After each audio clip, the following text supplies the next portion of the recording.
Magandang araw po sa inyong lahat mga kapatid at mga kaibigan. Muli, welcome po kayong lahat sa atin pong panibagong series ng atin pong Lands of the Bible at sa atin pong panglabing-anim na yugto ng ating series ay welcome po kayong lahat sa oras pong ito. Saan man kayo naroroon ay pagpalain kayo ng Diyos sa inyo pong kinalalagyan sa oras na ito. Tayo po ay sumandaling manalangin sa ating pasimula. Ama naming Diyos, maraming salamat sa iyong pagmamahal sa amin. Ingatan na po kami at patnubayan sa aming pakikinig at paglalahad ng iyong palatuntunan at nawa maging pagkapala sa amin ng aming pag-aaralan na ito. Sa pangalan ng iyong anak na si Jesus, ito po ang sama-sama naming dalangin. Amen. So mga kapatid, welcome. Tayo po'y dadako na sa atin pong PowerPoint upang marami tayong mapapag-usapan ngayon at titignan natin kung ano ang mga inihanda natin ngayon sa oras na ito. So mga kapatid, welcome sa ating panglabing-anim na series sa ating Lands of the Bible. So titignan natin. So bago tayo tumulak ay muli ay ating gugunitain ang ilan sa mga salita na maalala natin na kapag tayo ay nagbabiyahe o nagta-travel ay kumukuha tayo ng mga alaala, no? Take only memories, leave only footprints kung tawagin. Sabi nga ng mga tao, ang ang paglalakbay o ang pagta-travel ay mahal, ay talagang talagang cost money. Pero ang binibili natin diyan ay yung halaga, yung alaala, no? Yan ang ating binibili.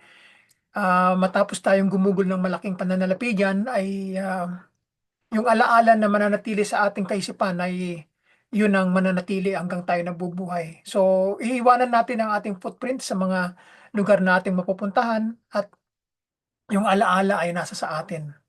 So tayo dadako sa ating panibagong yugto, no? Ito na yung Betsyan na ang ating tatalakayin ngayon. So ito ay isa sa mga tinatawag na Decapolis nung panahon ng ating Panginoong Kristo at maaalamin natin, no? At kung ano ang mga binanggit tungkol sa kasaysayan, ano? Tungkol sa Betsyan. At narito ang isa sa kuwa kinunan kong larawan nung ako'y nasa taas ng bulubundukin na nakaharap dito sa Betsyan. So, dito kami dumaan sa parting ito, dito sa iba, ito yung pinaka-sentro ng lakaran eh. Yan, tapos dadaan ka dito hanggang dyan sa palibot, dyan, hanggang sa umakyat ka na rito, sa taas. So, doon muna tayo sa kabila. Yan, dito muna tayo. So ito yung kuha na pag nasa taas ka, mabuti maganda yung panahon nung kinunan ko ito ng larawan, maliwanag at kita mo yung baba, ano. So nung kinunan ko ng larawan ito, yung aming mga kasama ay nandoon sa pinakabungad, nandirito sa pinakabungad.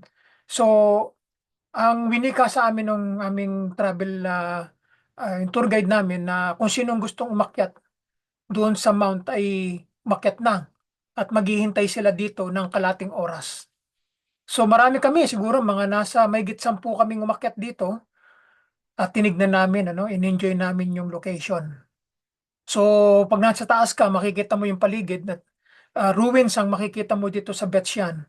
So itong Betsyan ay tinatawag na rin mamaya, babanggitin natin ang kwento dito, ay isa sa mga siyudad ng Decapolis sa panahon ng ating Panginoong Kristo. Mamaya at titignan natin kung ano ang pinapakita sa atin yan. So ito yung sabi ko doon sa kasama ko sa grupong makyat dito na nabigyan ako ng magandang shot dito o tututuro ko yung pinaka ano niya yung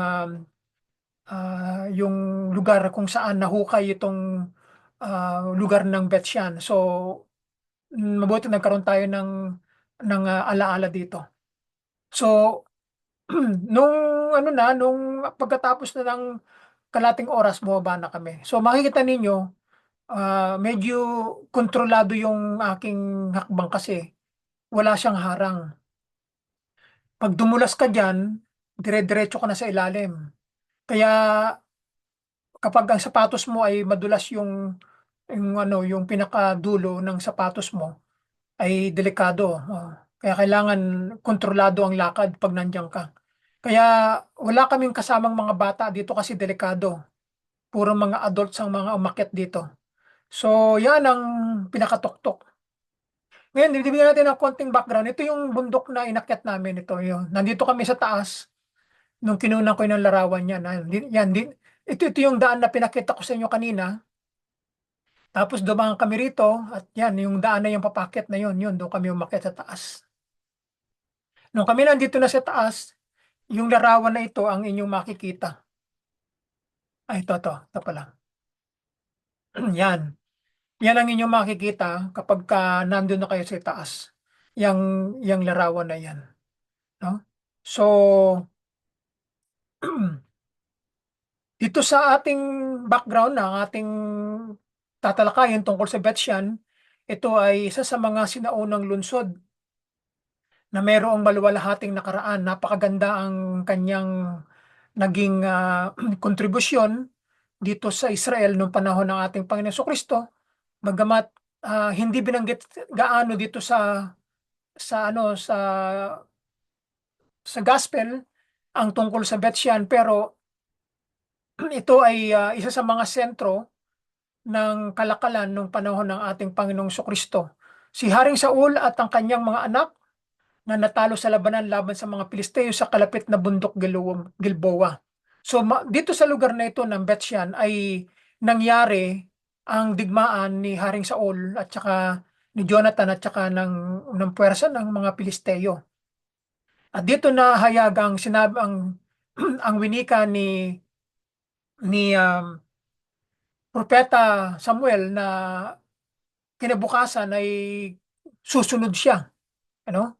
At ang kanyang anak na si Jonathan, at ang ibig sabihin niyan ay mamamatay sila sa digmaan. So sila ay natalo ng mga Pilisteo at dito ay ayon sa natala sa aklat ng unang hari sa unang Samuel at saka ikalawang Samuel na aklat ay doon ay pinugutan ng ulo si Haring Saul at ganun din ang kanyang anak na si Jonathan ay dito nila inilagay yung kanilang katawan sa mga bundok na ito at upang ipakilala sa lahat na ang kanilang hari ay patay na, no? At dahil doon ay natupad ang sinabi ng propeta sa kanila. So ito ay ibinitin sa mga pader ng lungsod ng Betsyan, no? O nang binanggit sa unang Samuel chapter 31. Sa panahon ng Greek-Roman era, ang lungsod na ito ay kilala bilang Scythopolis. Yan ang tawag sa kanya. Nag-iisang member ng Decapolis noong panahong iyon sa Israel side. Ang tugatog nito ay natamo noong panahon ng mga Romans. Nang isa ito sa 10 pangunahing lungsod sa Levant. Pag sinabing Levant, ito ay isang terminology noong unang digmaan pandaigdig na tumutukoy sa mga bansang katulad ng Syria, Lebanon, Israel or Palestine, Jordan at isla ng Cyprus. So yan ang tinutukoy ng terminology Levant.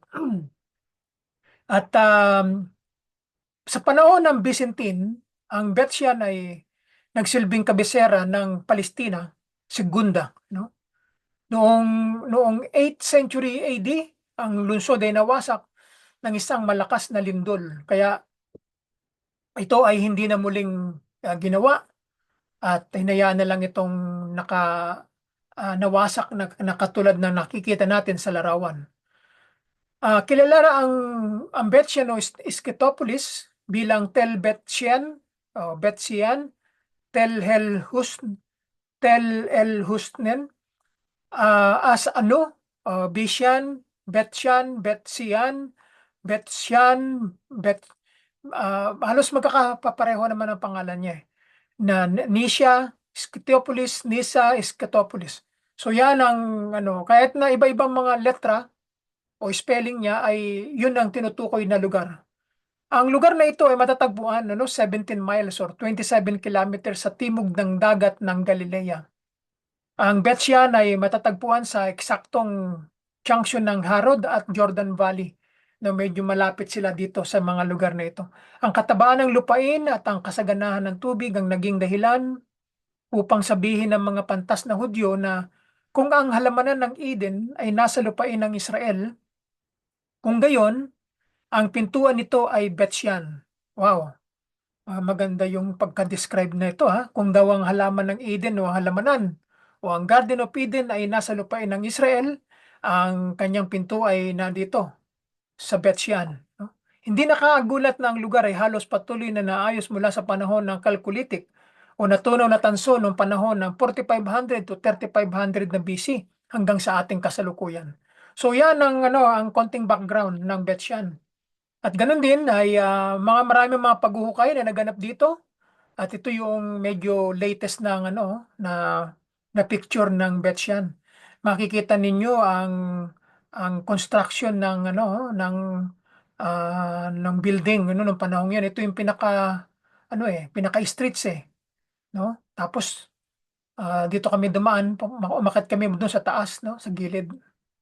Mga may hagdan patungo doon sa itaas So nandito ako nung kinulang ko itong larawan nandito ako sa parting yan. Oy,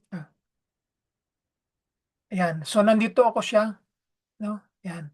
Kaya kitang-kita mo ang buong paligid kung titingnan niyo yung bundok hindi gaano mataas Tamang-tama lang na aakyatin no?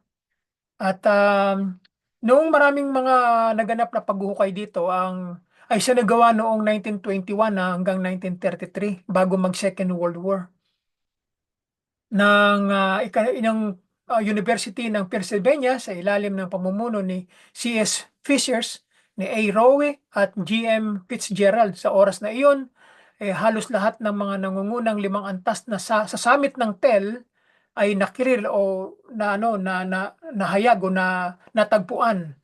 Nagsagawa ng maikling session o season sina Yadin at Jiva noong 1980s.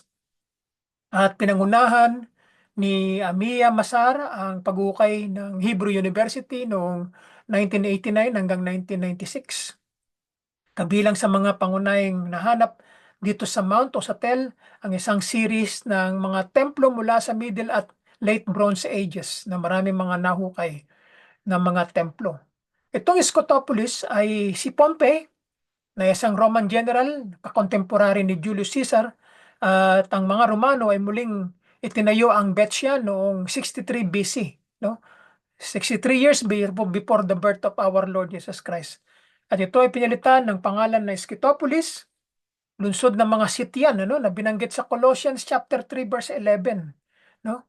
Ay ginawa nilang lungsod ito, no? So, maaring ito ay nasakop ng mga sityan at dito sila nagkampo at tinayuan nila ng kanilang kuta at naging lisang lungsod.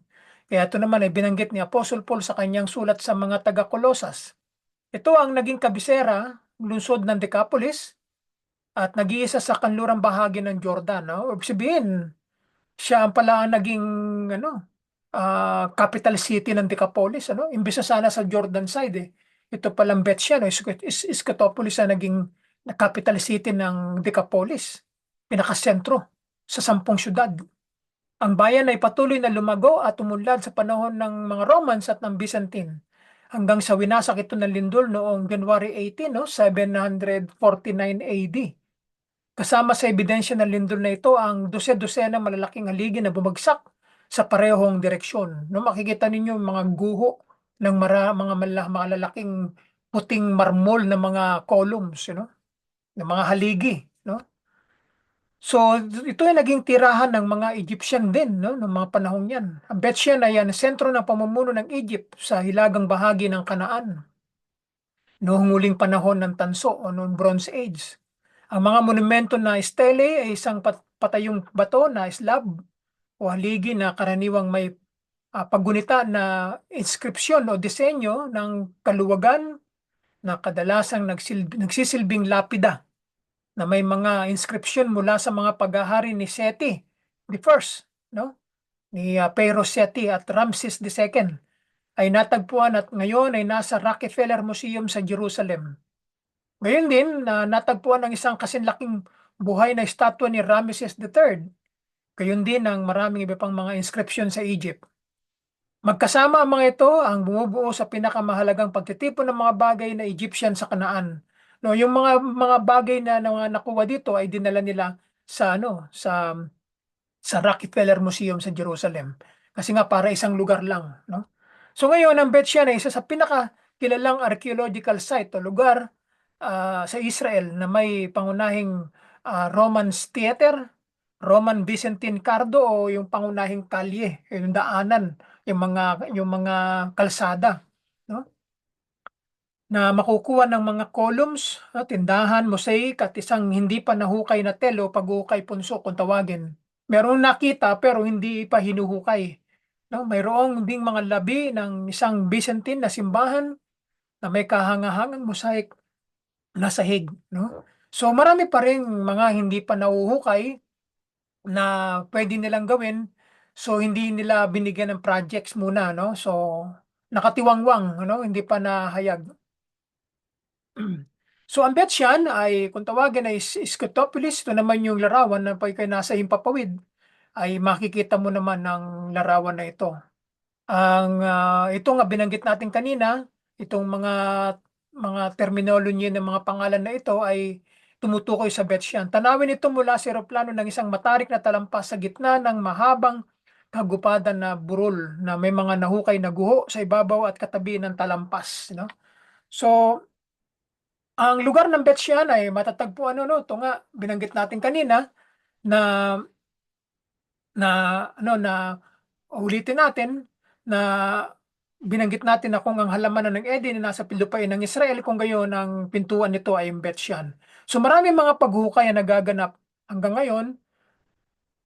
Excuse me. So ang problema, siyempre, kapag walang budget, hindi ito magkapatuloy. Kinakailangan ito ay may pondo upang bayaran ng mga taong maghukay at magde-develop upang marami pang matuklasan, ano? So hindi madali ang mga gawaing ito kapag pinapalooban ito ng pananalapi, no? Upang malaman kung ano ang nasa ilalim ng mga guho na ito, no? So yan mga kapatid, ang makikita natin ay ito ay muling ano lang kasi maiksi lang ito mga kapatid, ito ay um, bibigyan ko kayo kasi na pagkakataon na makita ninyo ang mga larawan na aking kinuha dito. Medyo maraming dito itong mga larawan na nakuha ko dito. Itong mga larawan na ito ay makikita natin ay galing sa bibleplaces.com. So binibigyan natin ng credit sa kanila itong larawan na ito. At naman ito yung dahilan kung bakit gumuho ang mga lugar, ang mga aligi rito, ang mga columns ay dahil sa lindol nga na naganap noong 7th century, no? So mamaya, kung meron pa tayong oras, ay papakita ko sa inyo ang mga larawan na aking kinuha dito. So, ito yung pinanirahan ng mga Egyptian dito sa Bethshan na ang uri ng kanilang construction ay katulad ng mga gusali na makikita sa Egypt. So, makikita ninyo halos ang design ay Egyptian, ano? So, yan ay natanda na ito ay tinirahan ng mga Egyptian ng mga panahong yan. So, tignan natin yung mga sumusunod kasi ito ay parang pinaka-ano na ito pinaka-repeat na lang, no? Ayan. So mga kapatid, meron tayong oras. So bibigyan natin ng pagkakataon ng mga larawan na mapapakita ko sa inyo. Hindi naman to kasi gaanong binanggit sa Gospels eh. So ang atin lamang bibigyan ng pagkakataon dito ay may pakita sa atin yung pinaka-latest, no, na mga larawan na makikita natin. Kasi noong panahon ng ating Panginoon Kristo ay hindi gaanong binanggit ang tungkol sa lugar na ito, no? At walang binanggit na ang Panginoon ay nagpunta sa lugar na ito, no? Maaaring may dahilan kung bakit hindi nagpunta ang Panginoon dito. Pero nung panahong iyon ay talagang tanyag ang Bethshan o Scythopolis ay siyang ang capital city ng Decapolis, So ito mga kapatid, titingnan natin, isa-isahin natin ang mga larawan upang makita natin ito. Nung dumating kami rito, kailan ba kami dumating dito? Noong March 21, 2018, no? Ay day 4 namin yan. So noong ito ang kauna-unahang larawan na kinunan ko. Pagdating namin dito sa lugar, ay kinuna ko na kaagad yung background. At sunod-sunod na yung aming mga habang nagpapaliwanag yung aming Jewish guide, ay narinig ko naman na sinasabi niya, hindi naman ako kalayuan sa kanya. So, habang nakikinig ang grupo sa kanya, ay ako naman ay busy sa pagkukuha ng mga background na ito. So, kung makikita niyo yung mga guho, no, ay andun pa rin, ano, mga bato na nakatayo pa rin pero may mga sira na, no. So, ito yung pinakadaan niya, no. Visible pa rin hanggang ngayon. Ito na yung pinaka main road, no, papaakyat dun sa taas, no, sa tel. Ito yung grupo namin at ako'y nasa likod nila. Yan. Then, yan. At yun, nung pumunta kami rito ay walang gaanong mga tao. Merong isang grupo nandito sa unahan namin at kami yung pangalawang grupo. I think dalawang grupo lang yung nagpunta rito nung time na yun eh. Ito yung kagrupo ko na palaging kasama ko na mga Americans, you know. So, kapag ka, ano, inaalalayan ako nitong itong naka-blue, kapag ka meron akong problema ay siya ang umaalalay sa akin. Lalo tigit dito sa Dead Sea, nung ako ay nalagyan ko ng tubig yung aking mga mata, ay maalat yan eh. Ay hindi, wala, nakapikit na ako, hindi ko na alam kung anong gagawin ko. Kaya binigay niya sa akin yung baong kong tubig, kaya binuhos ko sa mukha ko para matanggal yung tubig alat. So nung nabanlawan na yung mukha ko, siyang nagbigay sa akin ng tubig, then nakakita na uli ako. Kasi kung hindi ako mabibigyan ng tubig, baka mabulag ako dahil ang tubig alat ay nakakabulag ng mata, no? So yan ang palagi kong kasama. So ito isang prutas na nakita ko dito ay hindi ko alam kung anong klaseng prutas ito eh. Hinog na siya eh. Pero hindi ko siya kinain dahil hindi ko man siya kilala kung anong prutas ito eh. So kinunan ko na lang siya ng larawan, dito sa punong ito. So ito yung gusali na nasa palibot ng Betsyan. Bago kami pumasok sa loob, ito yung mga gusaling makikita namin sa harapan. Then, yan. Parang waiting area. Tapos papasok na sa loob. So ito yung pinaka-welcoming sign na Betsyan National Park. No? Pagpasok, bago pumasok sa loob. Yan. So dito pa lang sa Bukana, makikita mo na yung wala namang mga pader na magano matataas, kaya pag nasa labas ka, makikita mo rin eh. Kahit na hindi ka na pumasok sa loob, ay makita mo dun sa labas, kasi may bayad ang papunta sa loob eh. No? So the reason why kung bakit, para ma-explore mo yung lugar. Pero kung nasa labas ka lang, at gusto mo lang makita yung lugar, eh pwede na, nakita mo na siya eh. Pero kung gusto mo mas malapitan at aakyat ka dito sa bundok, sa taas na yan, ay kailangan talagang magbayad ng ticket upang makarating sa loob, So yan ang mga ilan sa mga larawang makikita natin. Ito yung video, hindi ko alam, mahina eh.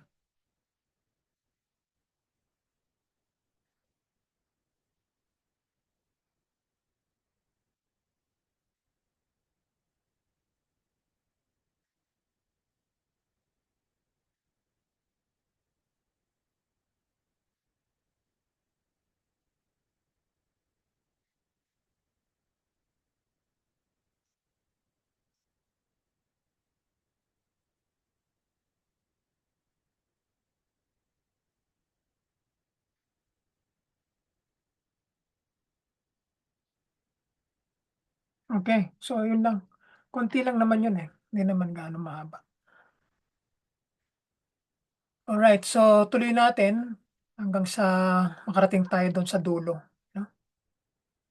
Ito yung theater na nakita rito, no, na intact pa rin yung paligid, So ang ginagawa nila ay nililinis nila para magandang tignan, at walang basura. Kasi may nagme-maintain dito sa lugar na ito eh. So maganda yung kung ito ay nakatayo pa rin ay talagang makikita ninyo maganda ang paligid, no? At organized siya. So kami nakaakyat dito, tinapakan namin yung mga baitang na yan at binigyan kami ng pagkakataon na malakaran ng mga lugar, no? So yan ang ginawa namin. Tinignan namin yung mga paligid. Ang mga batong ginamit ay talagang libong ng mga taon ang nakakalipas, eh nandiyan pa rin siya.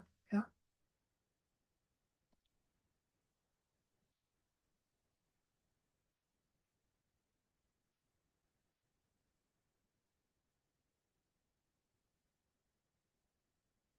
So aking mga kasamahan ay kanya-kanyang diskarte ng pagkuha ng kanilang larawan, mga souvenirs. So, excuse me. So, minsan lang mangyari sa buhay kaya talagang kanya-kanyang diskarte na yan kung paano mo kukunan ng larawan. Pero ang sabi ng mga kagrupo ko ng isinare ko sa kanila itong mga larawan na nakuha ko, ako daw ang pinakamaraming nakuwang larawan, higit sa kanilang lahat. Kaya kung ano yung mga nakuha kong larawan, ibinahagi ko sa kanila, ay natutuwa sila. Sabi nila, maraming mga larawan na alaala, no? Sabi nga nila sa akin.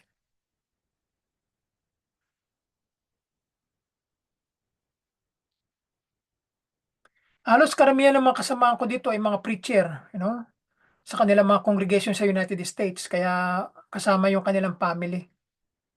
Kaya pagbalik nila, ay marami silang may share sa kanilang mga congregation.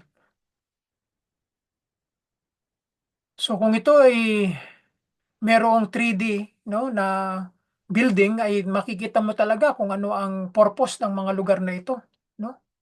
Malinaw ang mga larawan na makikita natin, ano? Walang basura, makikita natin, malinaw siya.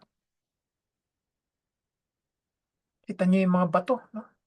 Matibay.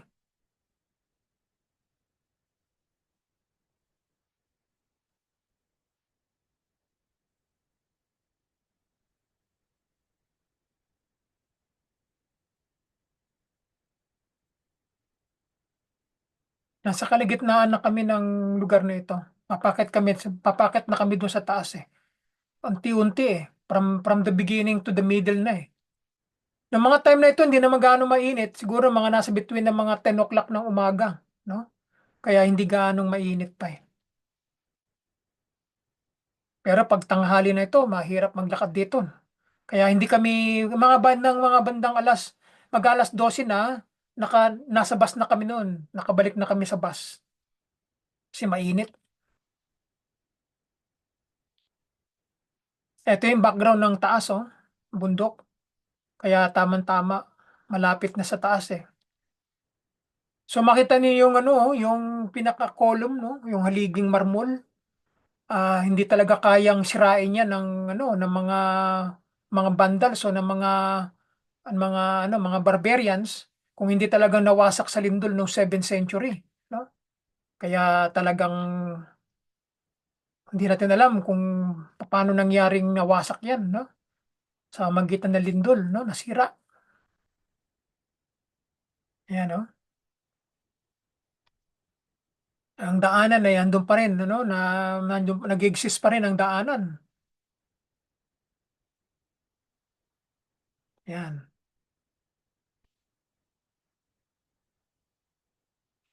May mga design ang mga columns nila, ano, makikita ninyo. At kaya lamang talagang nawala na. Hindi na natin nakita yung pinaka-anyo ng building, ano. So,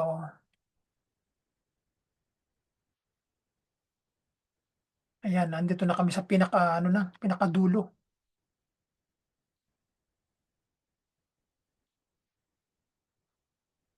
Ito yung aming Jewish guide.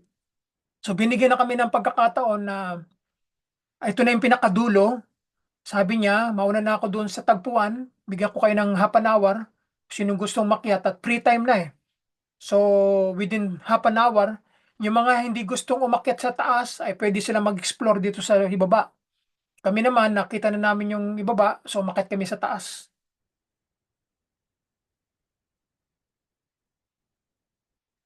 So, ito yung guho, no? Makita nyo yung bato, purong marmol ang bato, no? At kita nyo yung design, no? Ng ano, meron design eh. mabigat ng mga batong yan, hindi kayang itulak ng isang tao. Ano? Kaya hinayaan na nilang nakaganyan dahil napakabigat niyan. Kailangan kang gumamit ng crane dyan o ng malaking malalakas na mga machine na bubuhatin o ililipat. Kaya hinayaan na nilang nakaganyan na lang. Ayan o, kita niyo yung mga bato. Hindi mo kayang yakapin eh. No? Ng dalawang kamay. Mas malaki pa sa tao ang mga haligi o yung mga columns na yan. You know? Yan. Dito kami, ano, nung umakit kami sa taas, nandito ako eh, nasa posisyon ako niyan eh. Yan. Wala siyang harang eh. Kaya, delikado.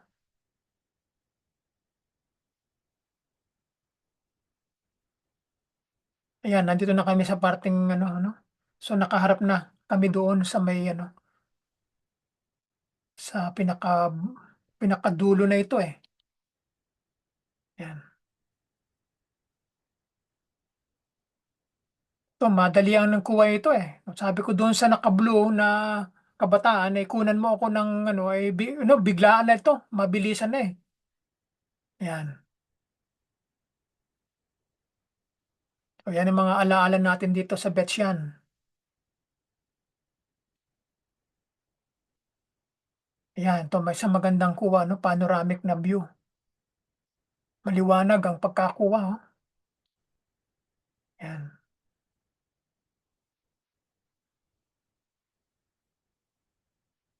So yung tatang video ata ito eh. Yan. 1 minute lang naman in 39 eh. 39 seconds.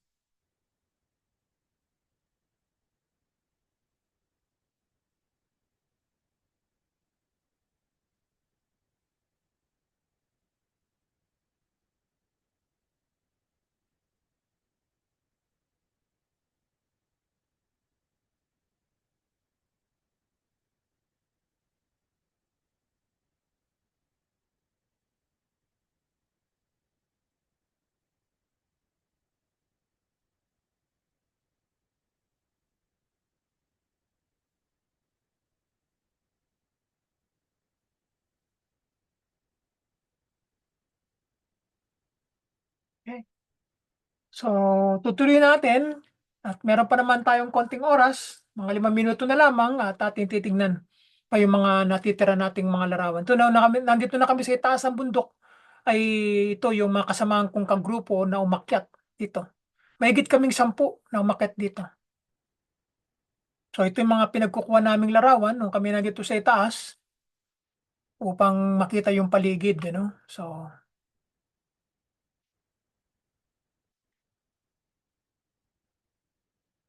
So ito yung isa sa pinakamagandang larawan na makikita eh, yung buong ilalim ng Betsyan eh, kitang-kita sa taas eh. Yan oh.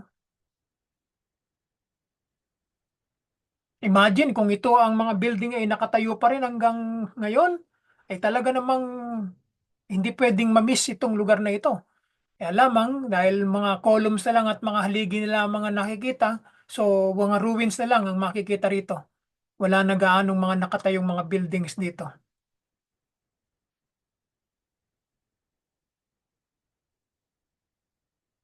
Ito yung video natin kuha dito sa taas.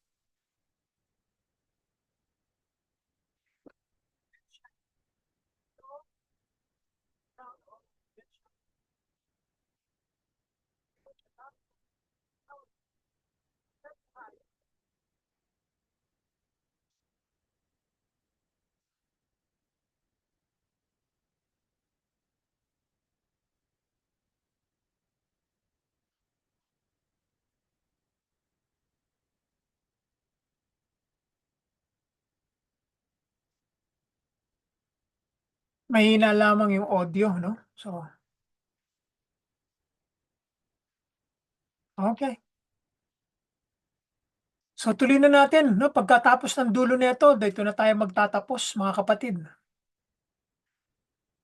So, ito yung pinaka-sign ng ito ay pag-aari ng Israeli Government Tourist Corporation, no? Sa alala ni Yona Yudelevich, na nabuhay noong 1992 hanggang 2002, no? Oh, siya ang naging director ng mga time na yan, no? member and the chairman of the board of the corporation.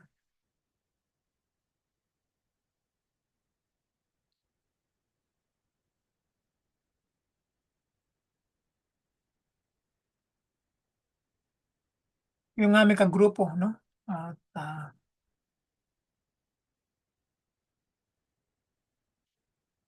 halos karamihan ay puro mga mount ang ano ang makikita sa Israel eh. Maraming mga bulubundukin. Halos lahat, you know, kakaunti lang ang patag, halos lahat bulubundukin. Kaya naman binanggit sa Biblia sa aklat ng mga ebanghelyo na ang ating Panginoong Kristo ay palaging umaakyat sa bundok para manalangin, para mapag-isa, no? Sapagkat napakaraming mga bundok dito sa Israel.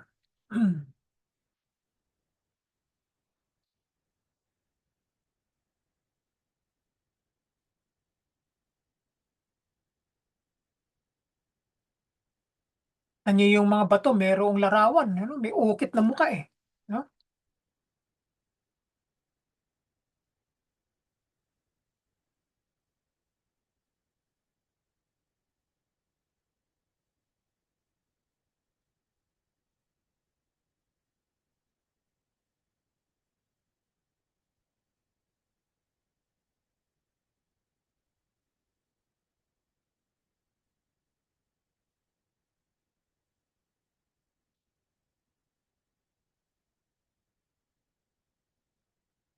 May mga parteng malinaw, may mga parteng medyo blurred, no? Depende sa reflection ng ilaw, you know, ng liwanag. Sorry.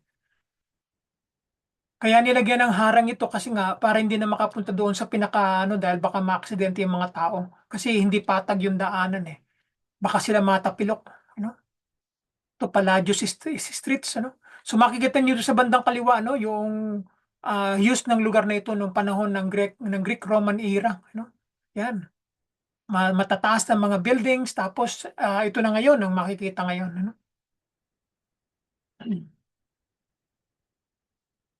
Isang bising lugar o siyudad nung panahon ng Greek Roman era dito sa Israel sa panahon ng ating Panginoong Kristo. Busy place ito.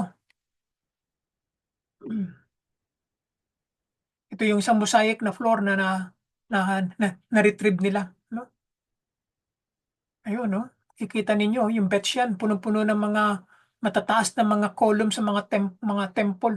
Meron din templo sa taas ng bundok eh, oh. Kita ninyo yung larawan, no? Tapos sa ibaba, maraming mga buildings ano na matataas na may mga columns, no? So maganda sana eh kung hindi nawasak eh, no? Eh nawasak na lindol ito eh, noong 7th century. Kaya wala nang nakitang na nakatayo sa panahon natin ngayon. Imagine, no, kung nakatayo yan mga yan, makikita nyo yung gagandahan ng buildings, ano? Kaya wala na tayong makikita na noong unang panahon. Puro mga ruins na lang ang makikita natin sa panahon natin ngayon. Kita nyo, the Sigma. Ito yung isang drawings ng mga artist. Kung ibabalik daw ang panahon, makikita nyo ang ganitong lugar.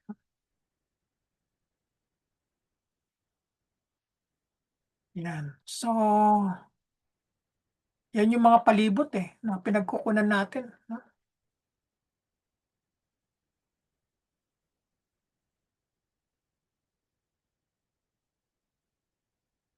Yan yung close na kuha dito sa mga bato na ito.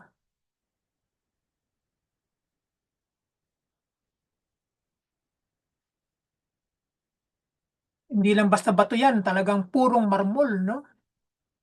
Na bato na talagang hindi kayang sirain eh. O sabihin mong na pukpukin ng pukpukin hindi gaano masisira eh. Matibay yung bato eh.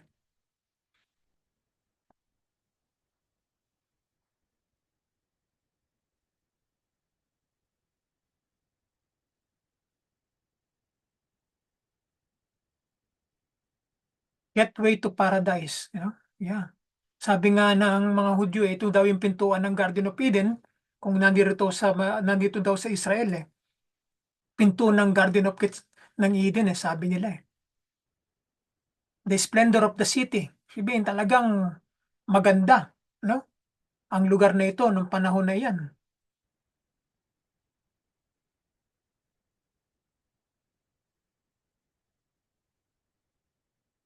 Ang lahat ng ito na makikita niyong mga pictures, ito'y kuha ko, 'no, mga larawang kinuha ko ito, personal. Kaya napakagandang alaala na hanggang ngayon ay naaalala natin yung mga panahon na nandiyan ako noon. Ano, ito yung hagdan patungo sa itaas ng mount, 'no? Ito ang pagkagawa dun sa itaas, 'yun.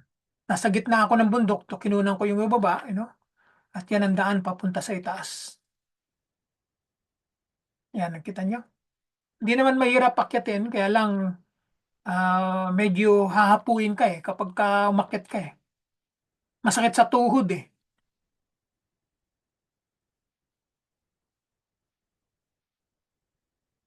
'yun.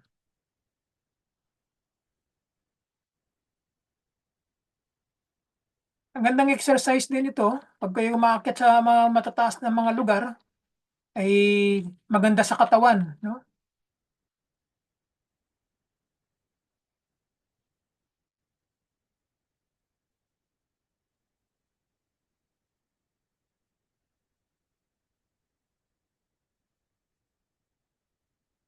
'Yan ang makikita ninyo diyan, sa mga lugar.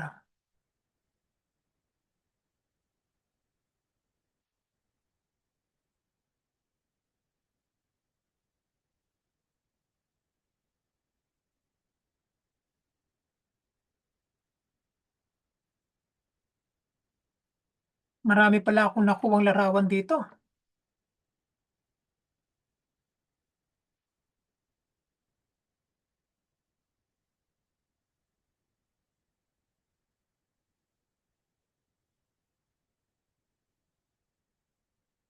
Ito, malapit na kaming matapos dito niyan.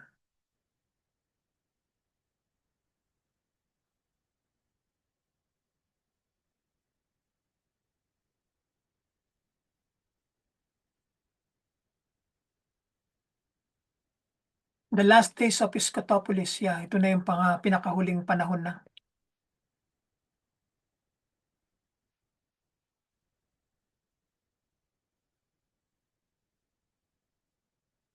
Okey mga kapatid, 'no, so dito na ang pinakadulo ng ating larawan. So dito po natin tinatapos mga kapatid, ano, at, so maraming salamat sa lahat at, tayo sumobra na sa oras.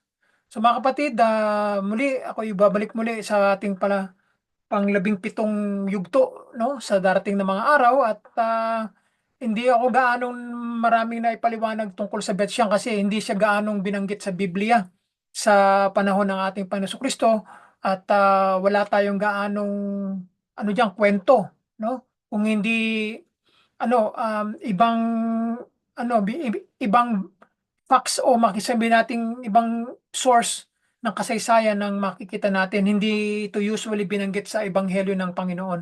Pero isa sa mga kilalang lugar dito sa panahon ng Greek-Roman era, 'no, sa panahon ng ating Panginoong Jesucristo. So mga kapatid, paalam at sa muling pagkikita, pagpalain kayo ng Panginoon saan man kayo naroroon at, nawa ay, magkakita-kita muli tayo sa susunod nating mga pagkikita muli. Sa pangalan ng ating Panginoon, ako po'y magpapaalam sa inyo. Maraming salamat.